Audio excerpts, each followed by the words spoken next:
সেদিন বানিয়েছিলাম ঢ্যাঁড়স আর পনির আলু দিয়ে একটা তরকারি, একদম হালকা মাত্রায় করেছিলাম, হালকা করে তরকারিটা, হালকা ঝাল, সব কিছু হালকা তেল মশলা ইউজ করে। ভাবছিলাম যে সবসময় তো মাছ মাংস খাওয়াই হয়, তো মাছ মাংস ছাড়া যদি কিছু একটু করে হালকা করে হয়, সাথে পনিরটা থাকে, নাহলে একটু নিরামিষ, একদম নিরামিষ হলে অতটা খাওয়া যায় না, তাই ভাবছিলাম একটু যদি থাকে পনির তো তাহলে ভালোই হয়। একদমই নতুন আইটেম এটা, আমি কখনোই আগে ট্রাই করিনি, হয়তো বা কেউই ট্রাই করেনি এটাকে বেসিক্যালি, কারণ ঢ্যাঁড়স দিয়ে আবার পনিরকে রান্না করে।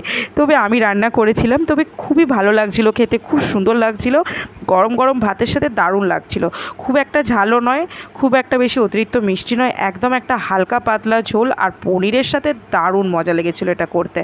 তো আমি এটা নতুন ট্রাই করে আমার তো একদম অন্য রকম লাগলো। তো আপনারাও চাইলে এই রান্নাটা ট্রাই করতে পারেন। খুব একটা বেশি কালার দেবেন না, খুব একটা কালার হবে না, কিন্তু এটা সত্যি বলছি অনেস্টলি এত সুন্দর হালকা একটা ঝোল ঢ্যাঁড়স দিয়ে আর পনির আলু দিয়ে, মানে জাস্ট মারাত্মক, গরম ভাতের সাথে জাস্ট অসাধারণ লাগবে।